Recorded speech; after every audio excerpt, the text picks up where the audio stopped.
COVID-19 pandemic is transforming our world. We are beginning to realize that we are a part of nature and not separate from it.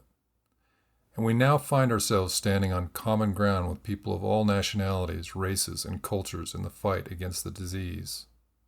To slow the spread of the virus, we have engaged in self-isolation, social distancing, and other protocols.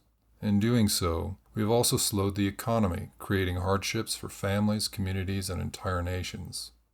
Yet, in the midst of this crisis, an historic opportunity has presented itself, the real possibility of achieving a victory in the battle against another persistent global threat, climate change. In this video, we will look at how the pandemic has produced a perfect storm of economic conditions that, while deeply challenging, have opened a window of opportunity in which we can bring an end to decades of massive subsidies to the fossil fuel industry. The economic impacts of COVID-19 have been far-reaching. Virtually all nations have been touched by the crisis. Lockdown measures produced a wave of layoffs and mounting consumer debt that resulted in cuts to discretionary spending of as much as 50% in some countries. Even as lockdown measures begin to lift, there is evidence that the economic effects will continue to linger. While the supply side is recovering, the demand side is not. Consumers are conserving financial resources, and they continue to avoid leisure travel and venturing into crowded retail and entertainment venues. According to The Economist, China's economy could be a model for the rest of the world. After China lifted restrictions on its population, the economy returned to around 90% of its prior level as consumers continue to cut back on spending. In Sweden, where there was never mandatory lockdown, a similar pattern has emerged based entirely on weak consumer demand patterns. This has been called the 90% economy, and some predict that the recovery could take years, as the world witnessed after the 2008 financial crisis. The sharp drop in consumer demand also caused a crash in the global energy market, as prices for oil, gas, and coal were hit hard in the months following the lockdowns. Oil dipped into negative territory before making a weak recovery, while natural gas and coal traded near historic lows in the modern era. This crash in prices has great significance relative to government subsidies that have propped up the fossil fuel industry for decades. When these subsidies were first introduced, their purpose was twofold. First, government subsidized consumer prices for energy, keeping them artificially low to ensure an affordable domestic supply for industry and vulnerable segments of the population. A second class of subsidies was designed to incentivize energy production for the purpose of reducing import dependency, supporting industries in competitive global markets, and maintaining employment. However, the data has shown that fossil fuel subsidies also tend to drive higher consumption and waste, which in turn has driven ever-increasing carbon emissions and intensification of climate change effects. Subsidies also divert public money away from other uses, including spending on social, health, education, and renewable energy programs. Before the present crisis, consumer and producer subsidies were thought to total between $400 and $700 billion annually. These numbers are believed to be conservative because governments are loath to provide a transparent accounting of producer subsidies, and these subsidies come in many forms and are difficult to track. They include things like direct financial transfers, tax incentives, bailout, trade restrictions, depletion allowances, and publicly funded infrastructure projects. So if fossil fuel subsidies are a major factor driving our present climate crisis, why are we still doing it?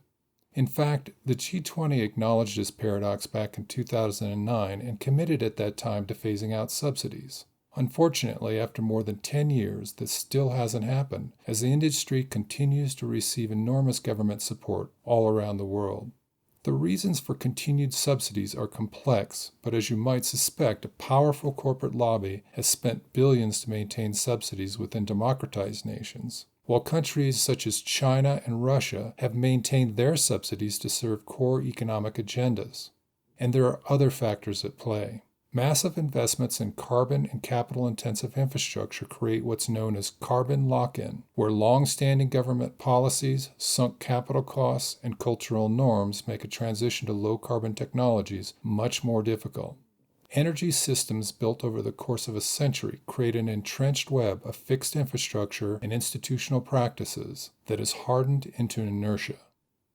Yet the prospects for a prolonged decline in consumer demand has changed the calculus of subsidies in important ways. On the consumer side of the equation, the crash has substantially narrowed the gap between the fair market price and the price consumers pay after government subsidies. While on the producer side, the gap between the market price and the break-even price for producers has substantially increased, making continued extraction and production cost prohibitive for many companies.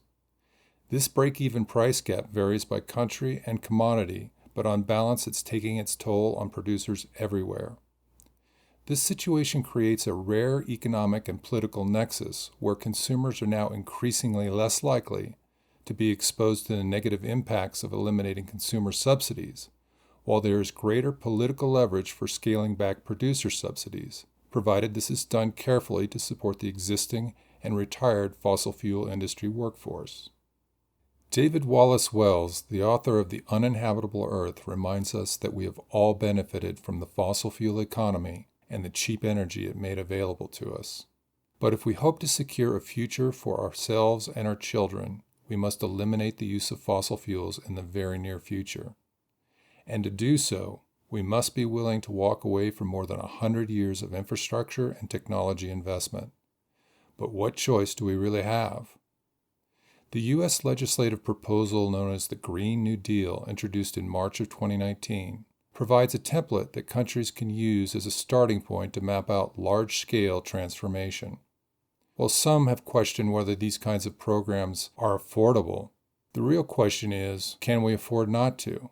The environmental, economic, and social costs of climate change are already enormous, and these costs will only grow larger without action.